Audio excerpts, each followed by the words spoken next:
Welcome, everyone. Good morning or afternoon or even evening from wherever you hail. Thanks so much for joining us, and a special welcome, as always, to our members and CFCS certified professionals who are tuning in. We have over 1,600 professionals who registered. No pressure, guys, from countries all over the world, highlighting how important our topic is. It's mission impossible, folks. Operation Synthetic Identity Fraud. As with any mission one undertakes, whether it be in your personal life or your professional, there's a strategy you must develop in order to achieve mission complete, right?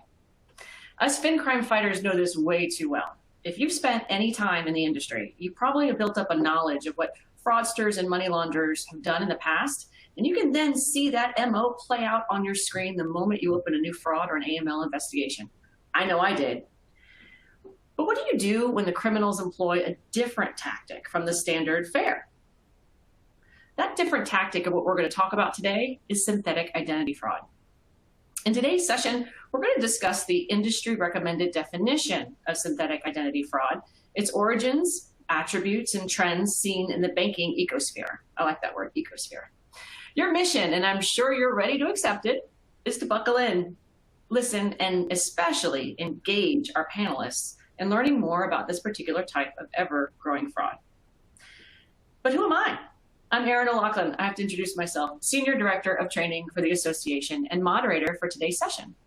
Before I introduce you to our panel, I'm dying to get to, I need to convey some information regarding troubleshooting for our webinar. Should you run into any problems, refresh your browser. This is a web-based platform.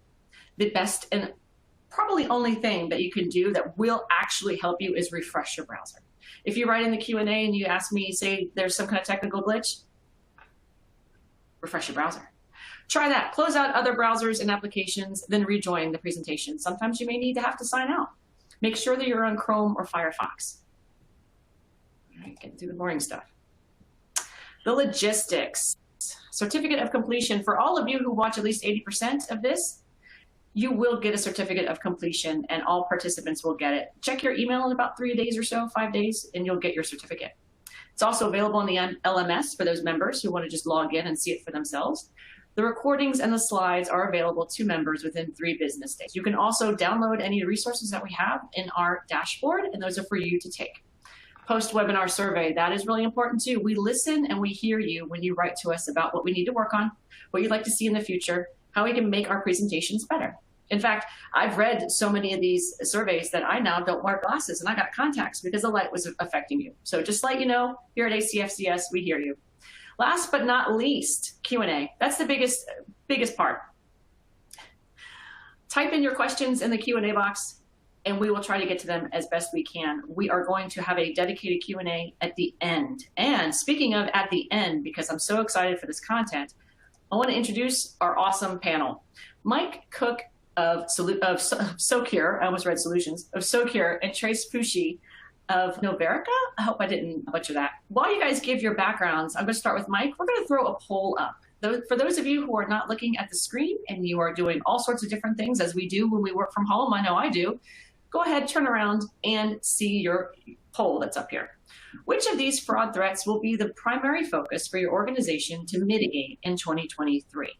Third-party identity fraud? Synthetic identity fraud, account takeover. Oh, I hated that one when I worked cases. Money mule or something else. You can tell us in the Q&A box what something else means to you. As you have this time to answer the question for the poll, let's give it to Mike. Mike, tell us your background. What's your title? What got you here? Tell us about yourself. Sure. Hi. So I've been in fraud and identity for over 35 years. So that's how I got here. It's a long journey. Places like American Express, Experian, Socure now I've been for over a year, responsible for fraud solutions here, and very excited to be talking about synthetic fraud with everybody. Great, thank you. Trace, what's your background? Tell us more about you. Sure. First of all, I'm very Very pleased to be here. My name's Trace Fouché. I'm a senior advisor with IT Navarca Group. The name is a little tricky, so you're certainly not the first to have gotten tripped up on it. We are a research and advisory firm that focuses exclusively on the financial services industry. We are basically organized around many of the same organizational structures and units that our financial services are. My particular unit is the fraud and AML practice. And so I've been with IT Navarca now for a little over, about 3.5 years. But I come, like all of the analysts at IT Navarca, we come from industry. Myself, I came from more than 12 years at a large or super regional bank in the southeastern United States, where most recently I was head of fraud strategy. So it is a pleasure to be here. Thank you so much. And I really appreciate you correcting me on the name, because I hate butchering names of anything. Aite Navarca? Aite, yes. Thank you. I appreciate that. We have a lot of answers that are coming in the Q&A of our folks writing in. And quite frankly, before we go in and dive into our content, I want to look down here. There's a lot of all the above, gentlemen. Are you seeing these? It says all the above. And we have check fraud. What do you think about these answers here? I'm not surprised. I mean, right now, so I've been doing this for quite a while. Right now, fraud is at its high point, at least in the time that I've been trying to protect consumers and businesses. So, if you look at fraud and how it's evolved now, right, there's tools, there's forums, they share information. They have no rules, right? So they can basically do whatever they want to perpetrate fraud. And their technology is very good. They can basically rent time on an AWS server, and they can do bot attacks and other kinds of things. There's defect technology. So, if the fraudsters can find an opening, which they try and they test very hard, they're going to find an opening. So fraud is something that, in the last 35 years to stop it. I'm looking at the poll now. Synthetic identity fraud is higher. Glad to see, since this is on synthetic identity fraud, but not surprised. Third-party fraud, account takeover, money mule activity. I'm a little surprised that's so low. And my guess would be, over time, money mules are going to increase substantially. We're going to see a little bit more deposit fraud and some other things that are happening. So glad to see the group is engaged. And I do agree, all of the above is probably the right answer. Yeah, I do find it interesting, too, that someone wrote in check fraud. We've had 2 people have wrote in check fraud. We've had some sessions on check fraud and the fact that it still exists, which was just stunning to me. It actually still exists. So that's not what we're going to talk about today. We're going to dive into our content regarding synthetic identity fraud. And here we go. I'm going to turn it over to Mike just to make sure we level set. You have a really good definition here. Let's go over this definition of synthetic identity fraud and where it came from. Where did it originate, Mike?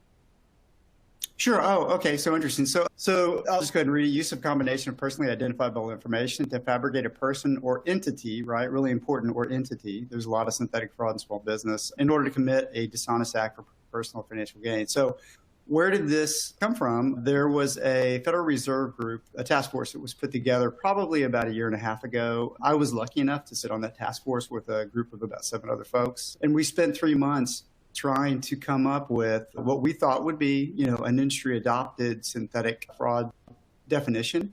Why did we do that? Because at the time, the definition for synthetic fraud was really all over the place. And the number one thing to stop fraud is to define it, right, really well, and then to label it. So as an industry, people are starting to adopt this definition. Even the company I work for, Secure, we've adopted this definition, and we've actually built our models to target these kinds of things. So when you look at synthetic identity fraud, and apologies to, I know we have about 1,600 people on the call. I think 400, 450 roughly are international. So when I say social security number, I apologize, very American. Here in the US, we have an SSN, or social security number, that is tied to all of us. It's basically how we pay taxes, how the government uses the information to track us and tie data to it. So synthetic fraud is basically really changing that social security number. If you look at third-party fraud, right, which is simple identity theft, the real clear issue that you see if you're trying to detect that is nobody's going to change the social name or date of birth of that consumer, right? Because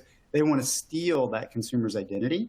And so for third-party fraud, you're always going to have a social name and date of birth that belongs to a real person. Now, they will change the email address, they'll change the phone number, especially if they know how you're trying to do one-time password or validate, right? Because fraudsters will game you. If they know that you're trying to validate through email, they'll put the consumer's real phone number and they'll put the fraudster's email, because they'll get that validation. So third-party fraud, name, date of birth, social, always going to belong to somebody. Synthetic fraud, that's where you get the difference, right? And you're going to see that there's going to be a fake name with a social.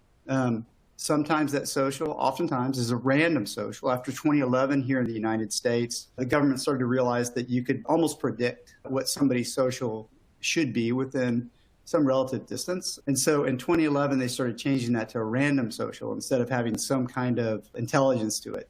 Where was the social issue? When was it issued, right? And so synthetic fraudsters tend to like random socials, right? They'll attach it to a name and they'll do a date of birth that they make up. And so synthetic fraud is just something that's made up.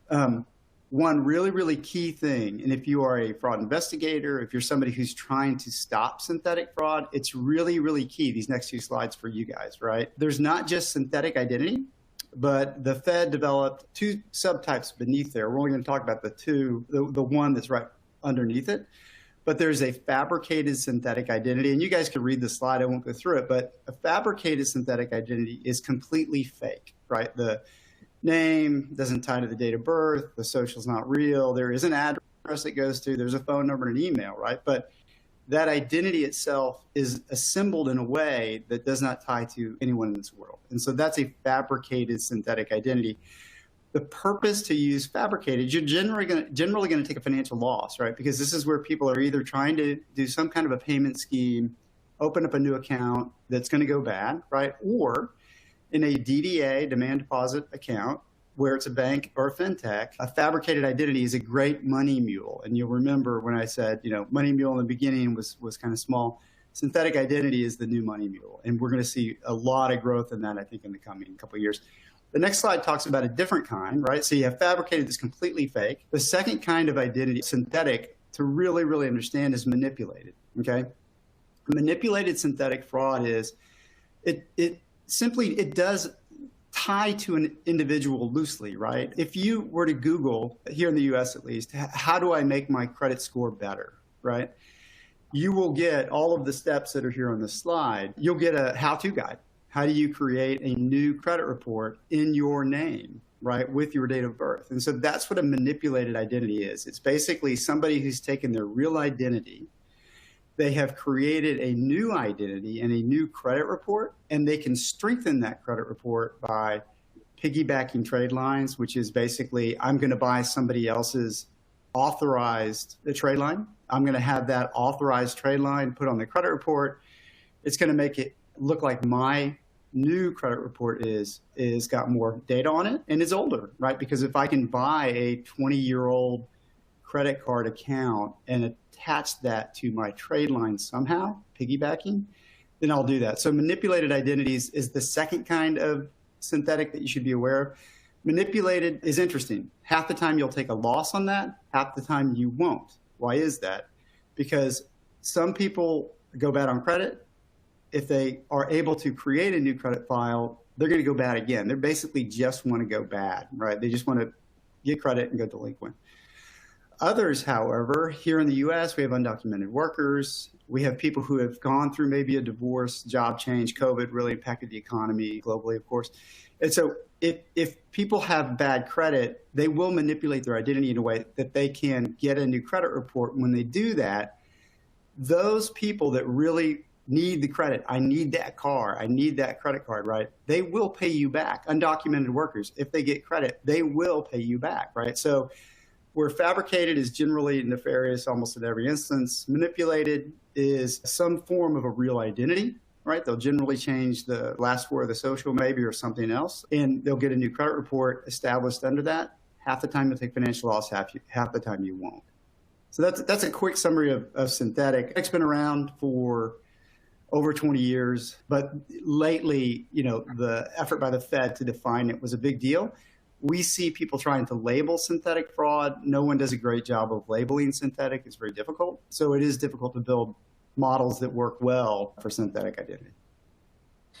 This is a great timeline that you have on both slides about both types of synthetic identity fraud, which I myself, I was in the industry for 10 years. I didn't even know there are multiple types. So thanks for bringing that to our forefront, Mike. I appreciate it. How are they, for people that are in front of banks, in banks, how are they getting this information? That's something too that maybe we can tackle. Do you know? Can you speak to that real fast? Sure, I can. So there's if you look up SSN ranges just on the internet, you can actually see when an SSN was created and when that SSN and where that SSN was created. So I was born in the state of Texas. There's a certain first three numbers that a Texan SSN, and I was born in a certain year, and that certain year has a certain range, right? So you can actually pick out a range if you know my date of birth and where I was born. You can easily pick out a range of what my social should be, right? And you can get down to that pretty easily. The other way that you can do it is there's random socials. So there's random social generators that are on the internet. You can use those. They're sometimes called consumer protection numbers, CPNs.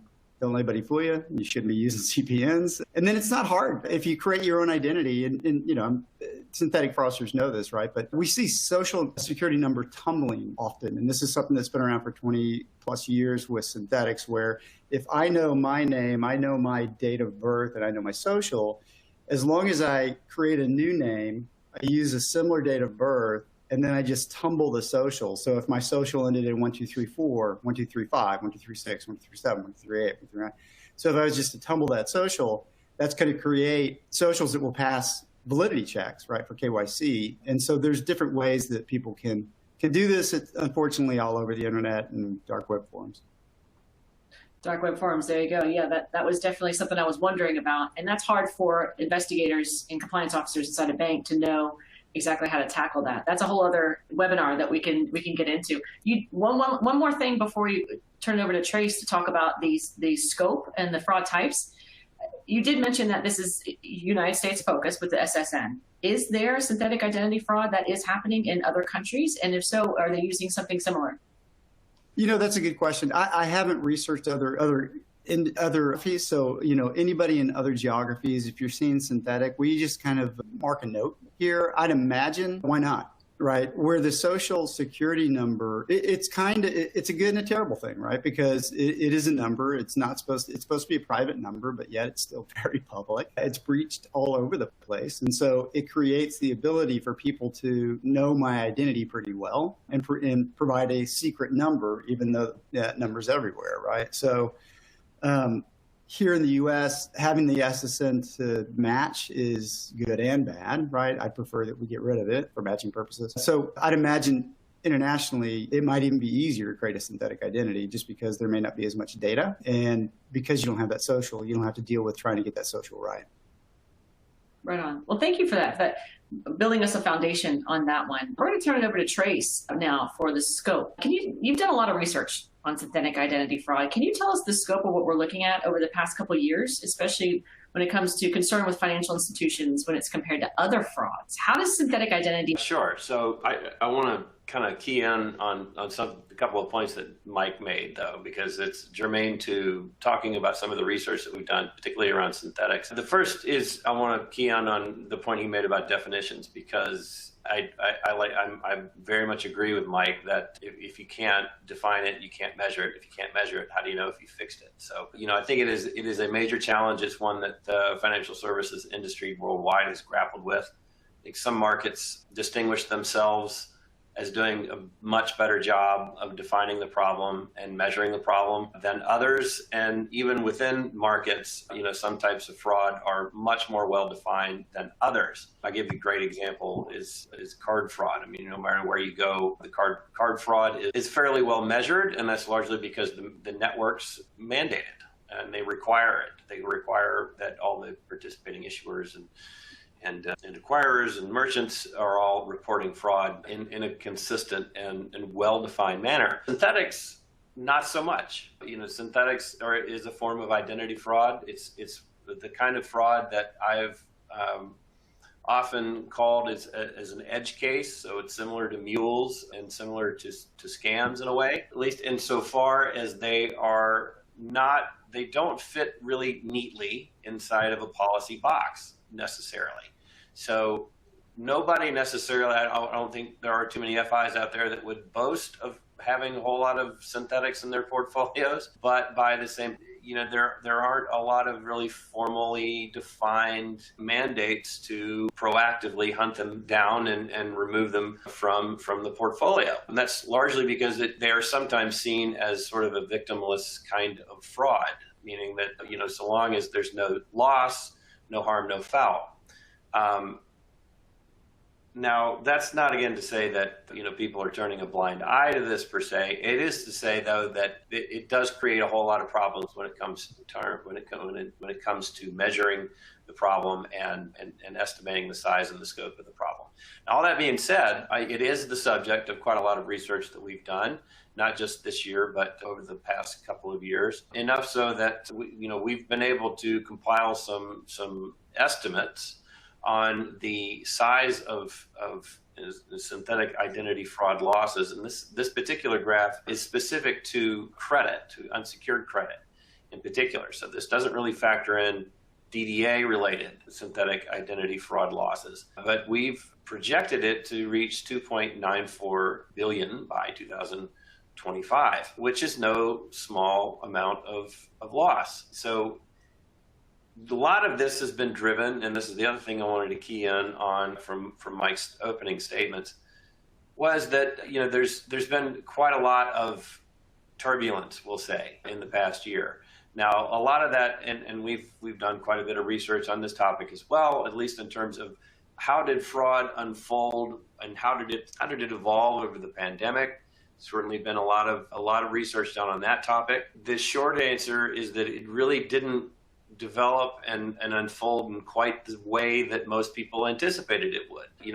I remember in the very early stages of the pandemic, everyone was girding themselves for a huge increase in losses because there was all the right sort of environmental conditions that would set fraudsters up for a heyday. There's a lot of uncertainty, a lot of doubt, a lot of change in how people were working and how people were conducting business with their financial institution. And as a result, everyone anticipated that there would be an enormous surge in fraud. And really, at least in the early stages of the pandemic, there was no such station of fraud. There were, in certain pockets, application fraud continued to increase. We saw synthetics actually continue to increase. A lot of the identity-based fraud continued to grow at a relatively unperturbed rate to the years prior to the pandemic.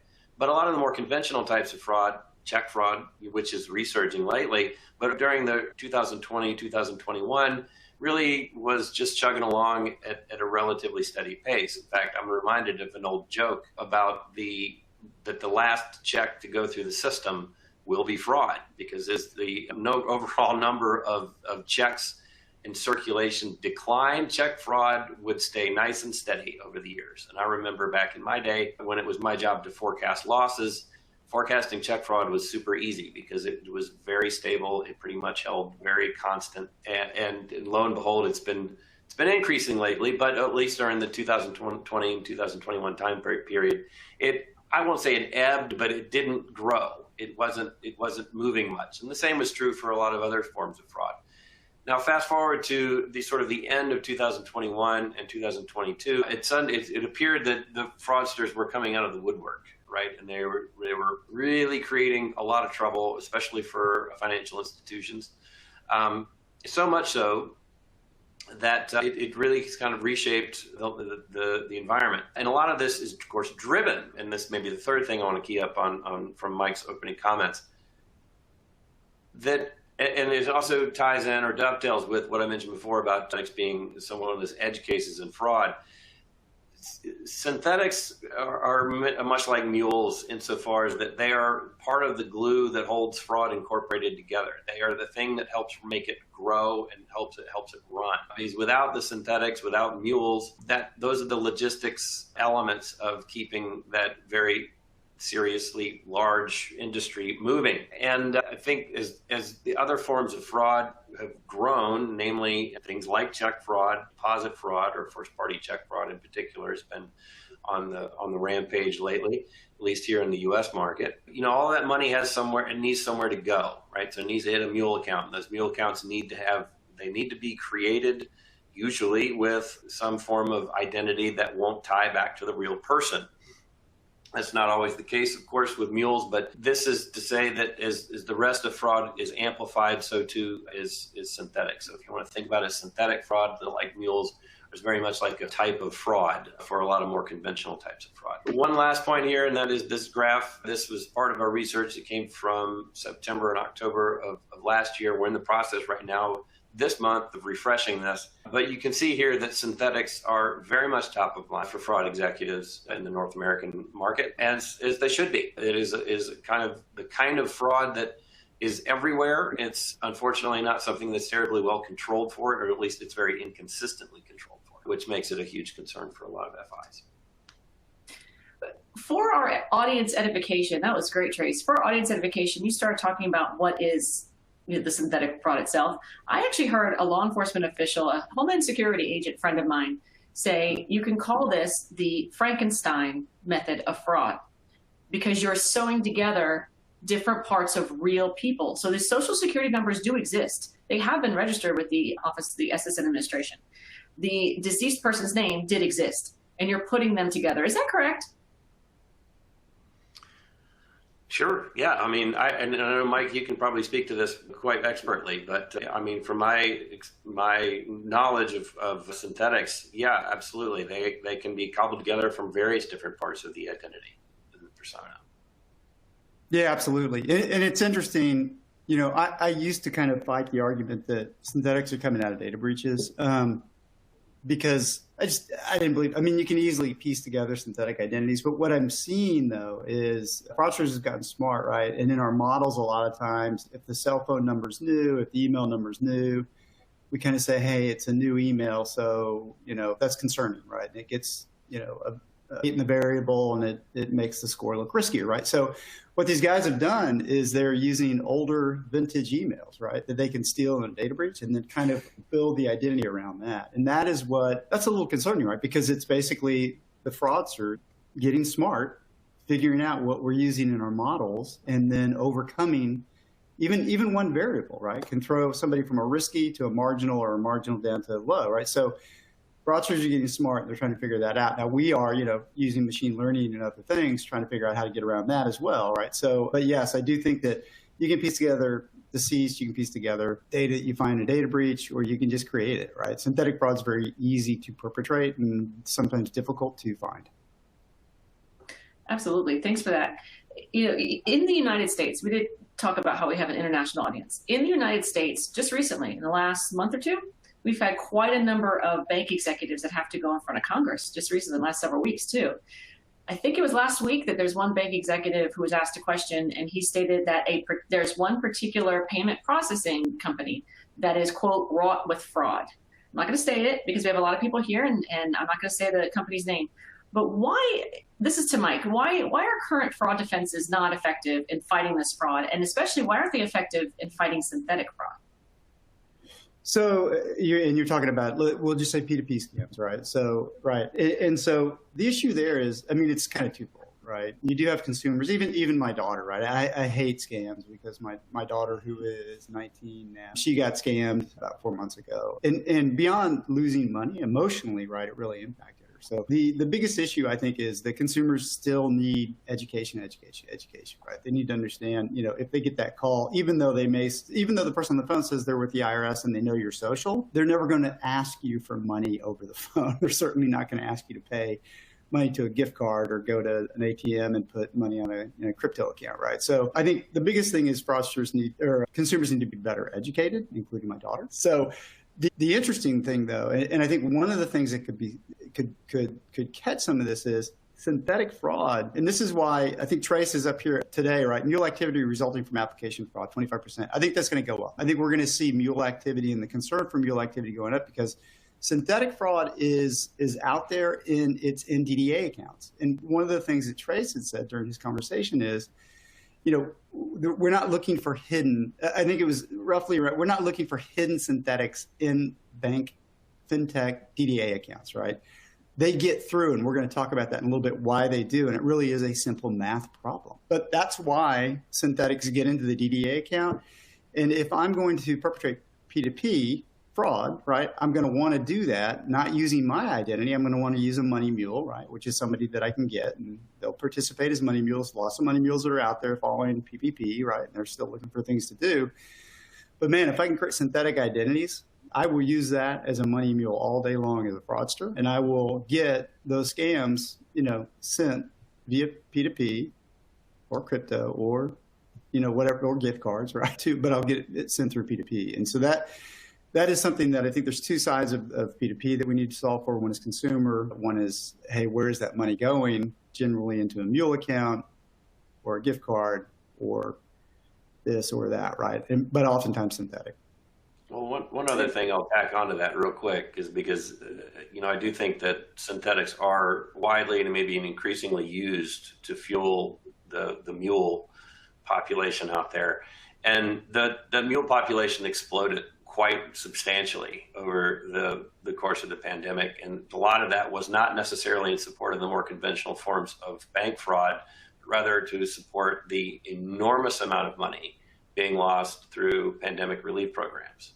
So the United States Secret Service estimated that to be around $100 billion. So $100 billion of money flowing through the financial system, usually through, now a lot of times they were into accounts that were associated with real names. These were people using their real name to commit fraud.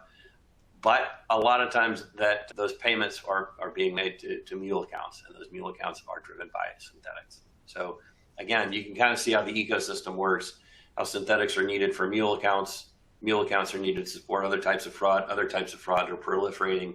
You can see how the whole thing amplifies.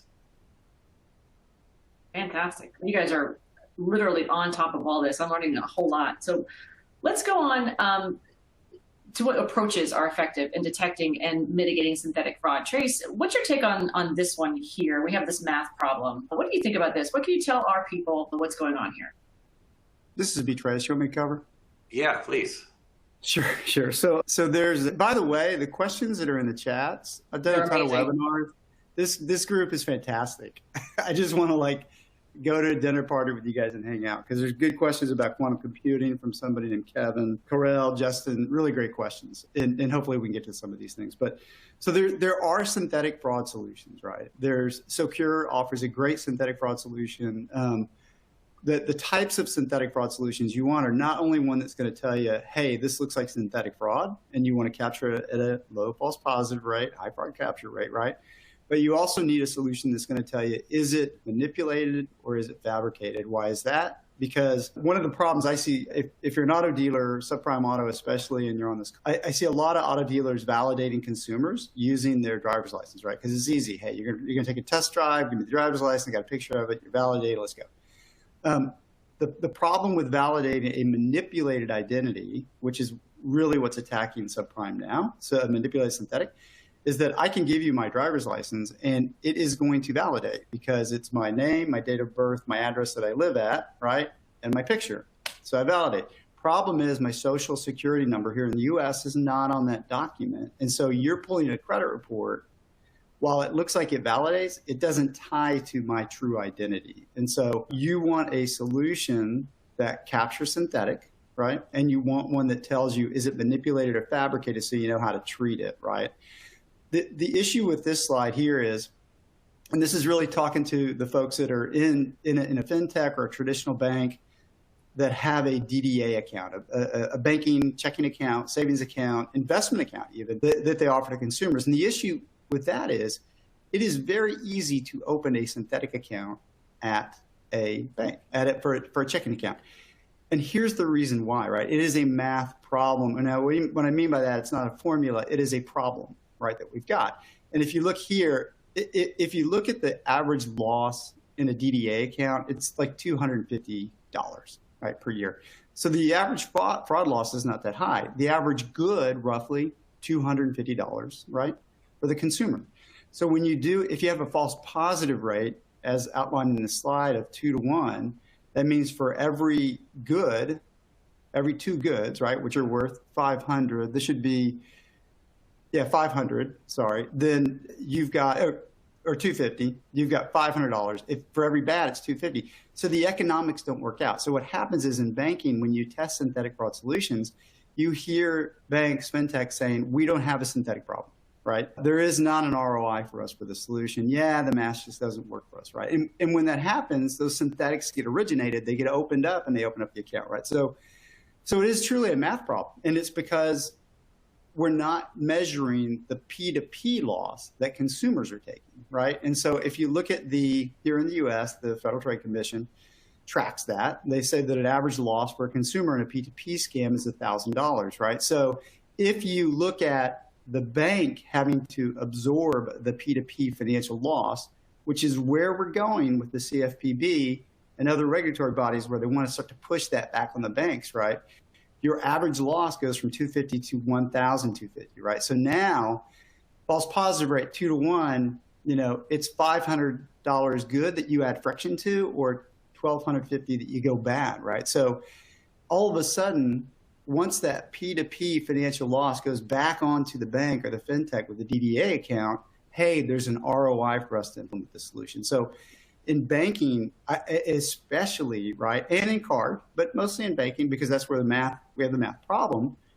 I think once the CFPB starts to push that loss to the bank, right, and takes it away from the consumer, we're going to see two things. One, we're going to see more synthetic adoption at point of origination. Secondly, we're going to see a lot more first-party fraud because consumers are going to figure out, I can basically pull a scam now with the help of somebody, and I'm going to take a chunk of that scam, and then I'm going to get the money back in my account.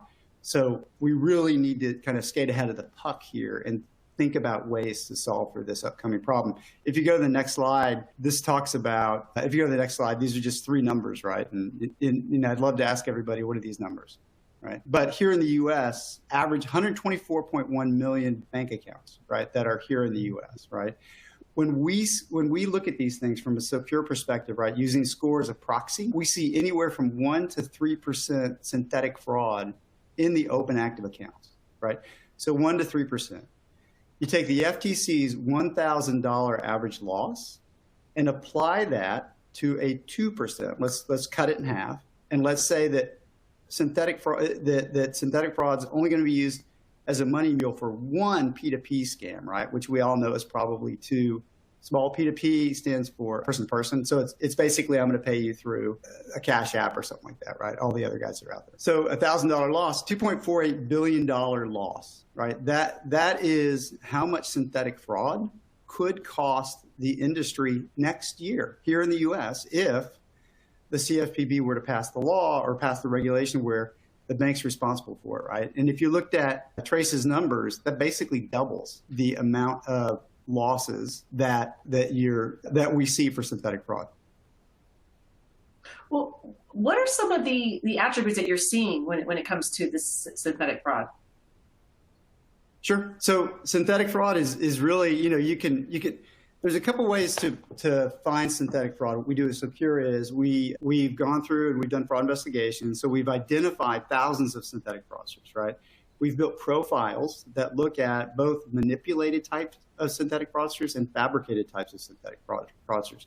Those profiles of those consumers are very, very different, right? So there's certain characteristics that they've got so that we can take an identity, we can determine, is it assembled properly? So Aaron, to your point, some of those things are, where's this social from? Is it from a random range? If it's not from a random range, where was it issued? When was it issued? Does it make sense with the identity?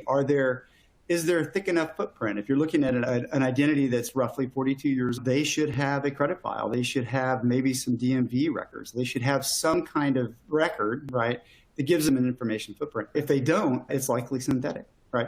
If they're using a random social that's generated after 2011, but they're older, right, that is another key indicator that could be. How can our investigators or compliance officers inside these financial institutions find that information? Because I know I didn't have it when I was at B of A or Western Union and I was working a case.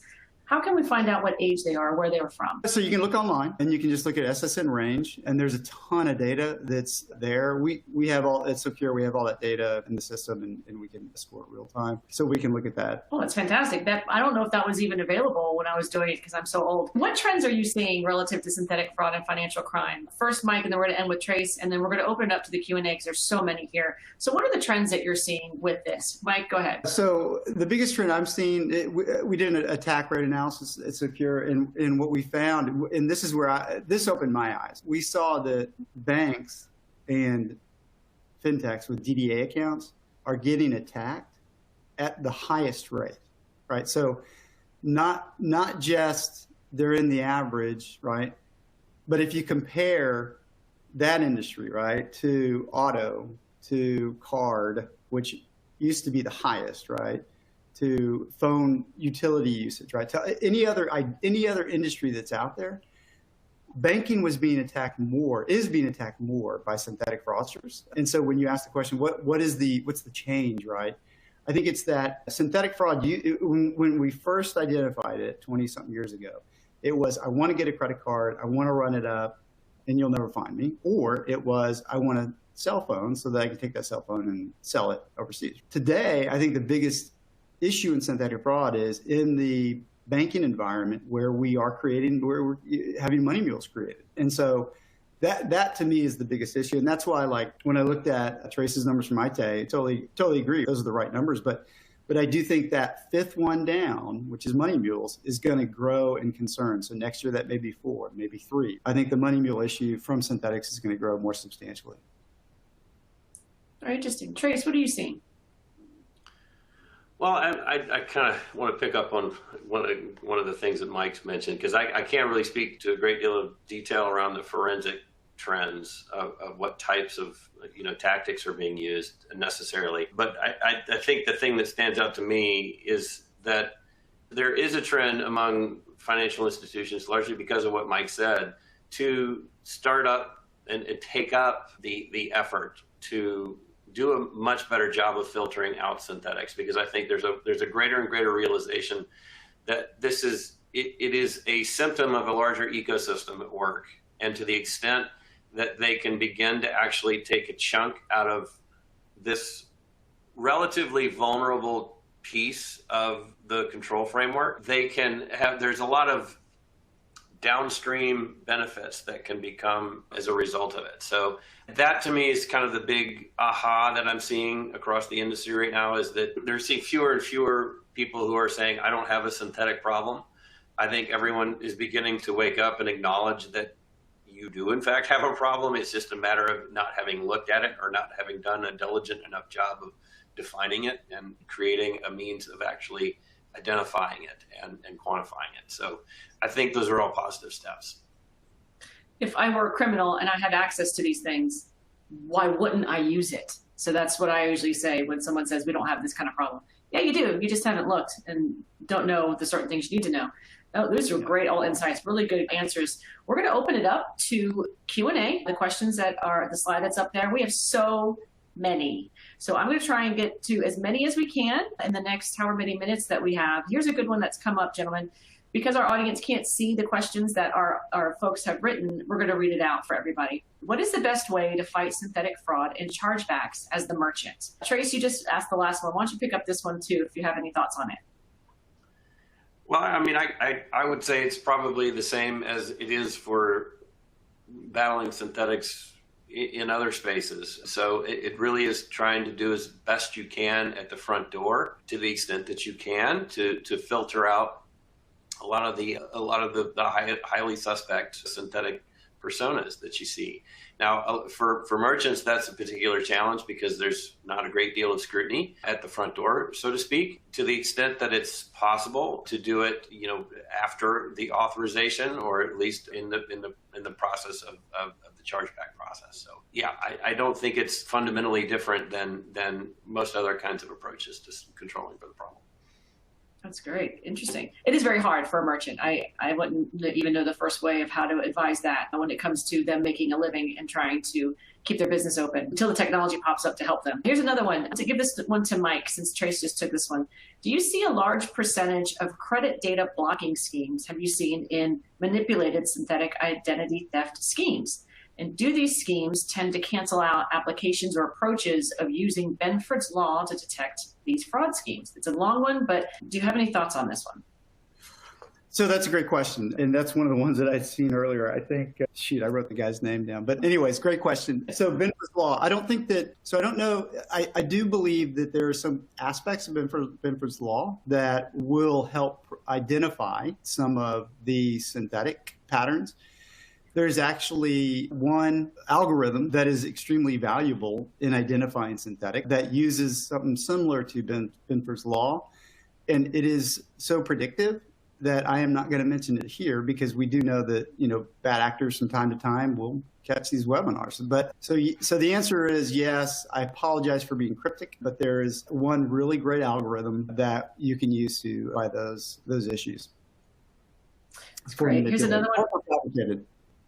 This is another one from Kelly. And I actually have personal experience with this one in a former company I was in, so I can add on back of this one, Kelly. How do you know how old an email address is? Is there an open source you can use to determine this? Trace, what do you say? Yes, there is. I mean, I know there are a variety of different solution providers out there that can provide an accurate read on the tenure of an email address. I'm kind of embarrassed to say it. Mine is as old as Hotmail. So if anyone can remember when Hotmail was created, but it's not rocket science. There is a way to do it, and there are several providers out there that can do it reliably. I will say, I'll add on to the back of that. The company that I worked in had it on the back end of everything that we did.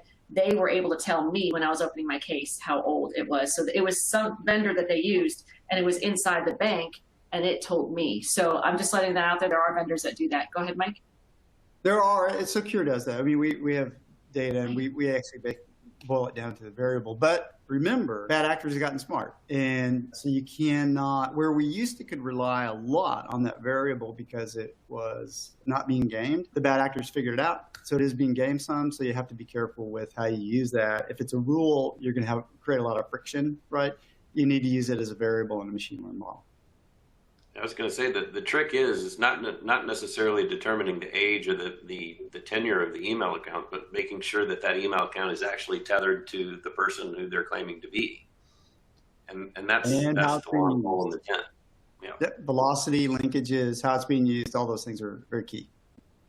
And coming from an investigative perspective, there's a whole lot more that's out there, as you guys are explaining, a whole lot more out there that information needs to be collected. And it's mostly tech data. It's there, it's just a matter of trying to figure out how to do it. And that's tough. We're going to move on to another one. You mentioned quantum computing earlier, Mike. And here's the question. What are your opinions of whether quantum computing would have any validity in detecting these frauds within the next decade?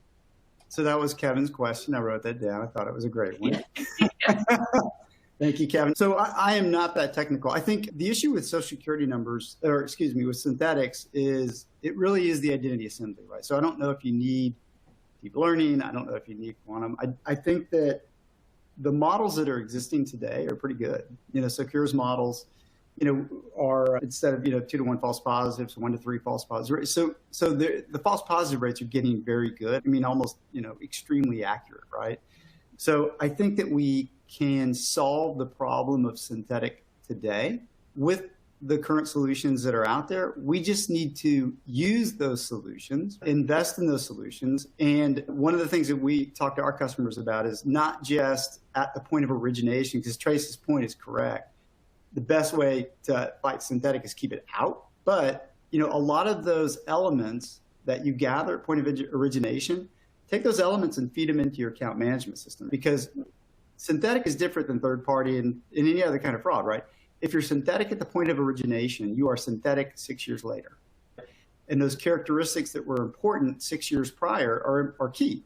So if what we've talked to our customers about, and some of the more sophisticated guys are doing it, they'll put those variables in their account management, and then they'll take that and overlay it with account behavior, payments, deposit. What are they doing, right? Where are they buying? How are they acting? Where are they sending their money? So you can apply those origination variables along with your account management. So you may have somebody who was in the margin. I really didn't want to apply friction to you at the time because the score wasn't high or risky enough. I'm going to take those variables and move them forward. I'm going to use that to shut you down earlier. So that's one of the key things I think people can do. Any color on that one, Trace? Yeah, I mean, I was thinking that it's not uncommon for a lot of people to want to sort of put all their eggs in one basket at their front door controls, right? And say, okay, I've controlled for it as best I can at the front door. Now I can rest better at night. And I think that's a mistake because, again, going back to my point earlier, I think the real challenge is in fighting the ecosystem, or at least controlling for the ecosystem. So what I mean by that is that while it's important to do a really diligent job of filtering at the front, you shouldn't stop at day one, right? To the extent that you can continuously monitor and build something of an intelligence file on that persona as it matures in the portfolio and as you continue to learn more about it. I think that is absolutely fundamental and it's very key to managing the ecosystem versus managing certain silos of entry. Really good perspective. We're going to do this last question and then we're going to start to wrap up. These are really good. And this is about account opening. This is a really good one. Outside of pulling a credit report when the account is open, what steps do you recommend be done to identify a potential synthetic fraud?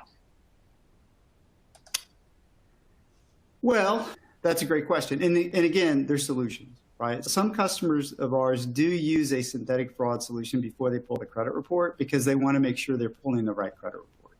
So you can go to a fraud provider like a Secure, right? And this is before you're pulling a credit report. This doesn't log an inquiry.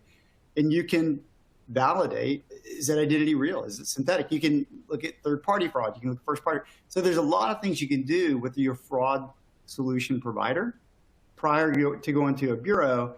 And what we're seeing these days with the progressive onboarding, let me slowly establish a relationship with the consumer. Let me ask for your email. Let me ask for your phone number. Let me then ask for something else and do a soft credit inquiry pull right here in the US.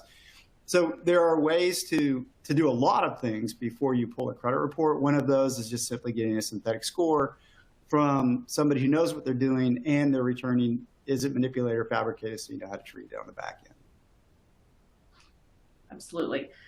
These were great questions. We can't get to all of them, unfortunately, but the good news is if those of you that have registered and if you opted in when you registered, we will be pulling these questions, we'll be reading them, and we can reach out to you if you like. If you opted out of no communication, we will certainly honor that. We will not bug you. But if you want to continue the conversation, the opt-in choice is there. Make sure to hit the survey button. Let us know what you'd like to see in the future. Mike, tell us what is up on the screen here as we wrap up. What do you mean? To schedule, the QR code?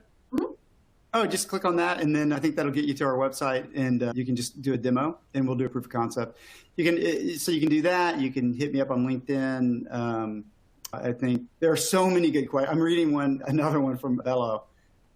Great questions. So I wish I could sit with all you guys and answer these things. So you can find my email online. You can go to the QR code. We can do a demo. We definitely would love to answer all these questions you guys have asked. It's been a great audience.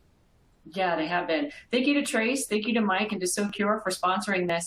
This was really, really good information on a very technical, kind of complicated problem that has been emerging now for a while, and it's hard to wrap your head around. If you like that and you want to continue to get to know us, you can actually become a member. Hopefully all of you are on here as members, but if you're not, make sure that you sign up to be the Fin Crime Future. Be part of ACFCS membership. You get training resources, news alerts, preferred pricing. You can look at our complete LMS, which is called Learning Management System. We have everything from wildlife trafficking to cybersecurity. We do focus a lot on cryptocurrency, We are rolling out next month a cryptocurrency compliance specialization, a full specialization you can take with you to go to an employer and say, look what I've got. I know how to be compliant within the crypto sphere, and I know the future of cryptocurrency. If you are interested in being more than just a member and you want to be on a chapter, our chapters are growing constantly. I am actually helping to put together the Dallas-Fort Worth chapter here in Texas. That's where I am. We have an Austin chapter, Mike, that is very, very active if you're considering joining. If you don't have a chapter anywhere near you and you think that it should be there, let us know. Tell us in the survey if you want to be part of a chapter or start your own. You can write us in the survey as well. Go ahead and become a certified financial crime specialist. You guys know who we are. You know what we do. Take the test and put those letters behind your name. It will pay off in dividends and in spades. We can guarantee it. Thank you so much for being a part and so active on this amazing webinar. Thank you, everyone. And see you next time. Keep up the good fight, everyone.